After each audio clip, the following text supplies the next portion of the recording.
they all have to run. Of course, they break down, but they all have to run. So let's see if we can start this one, right? Okay. All right. Gotta turn on the fuel. It's an air-cooled car, obviously.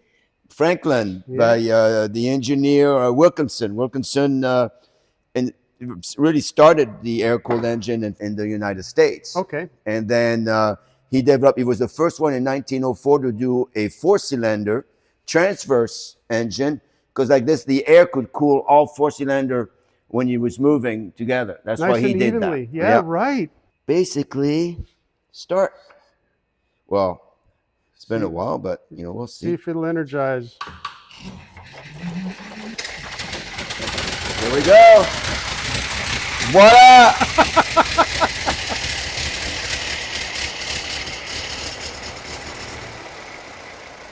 I have to turn it off because of the fume inside. Okay. But for a 1905 car, not too bad, That's right? beautiful. That is fantastic.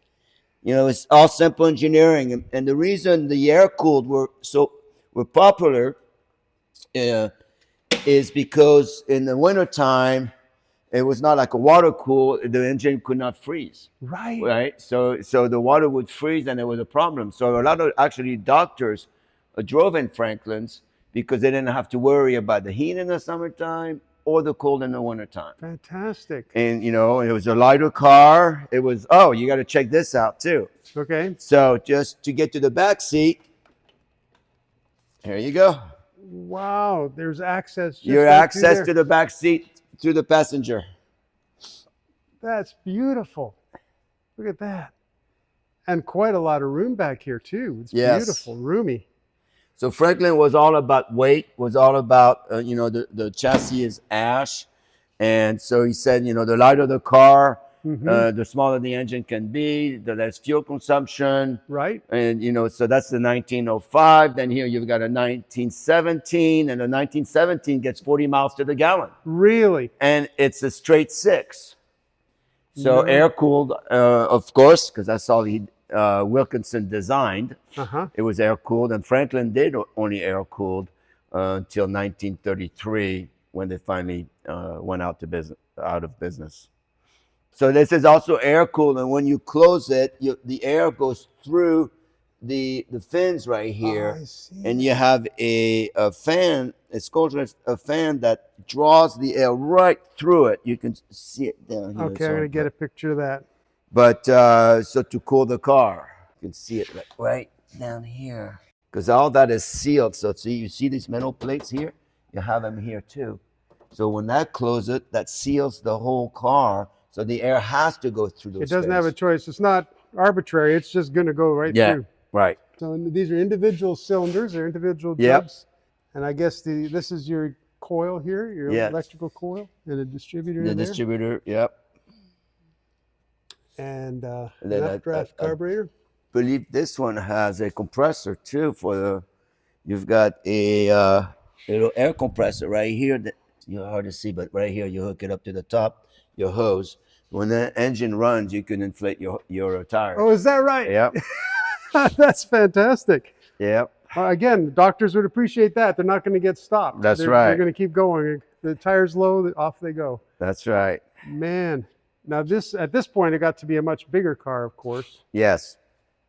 So, and actually Franklin in 1931 started making 12-cylinder air-cooled cars. Did they really? And then they went, they didn't produce too many of it, because in 1933, like a lot of the automobile manufacturers went bankrupt. Recession and all that, it was a huge struggle. Right.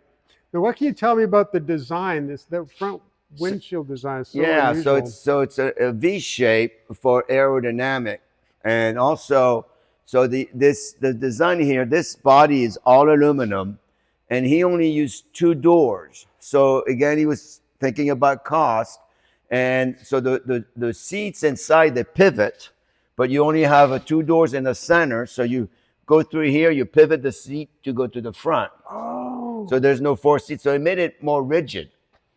That's right. It's going to be a stronger body with less opening. Yeah, this car here, you see, it's a big car. It's a tall car, but we're still getting 40 miles to the gallon. right? Wow. 1917. That's crazy when you think of That it. is fascinating. It's amazing. These cars are so roomy in this day. It's just crazy. So this is a drivable car also? Oh yes. Oh yes. Yes. They all have to be, you know, of course, some of them may not start right away, or we may have to, you know, change the gas, but Right. all the cars are tagged and ready to go. Fantastic. So, yeah.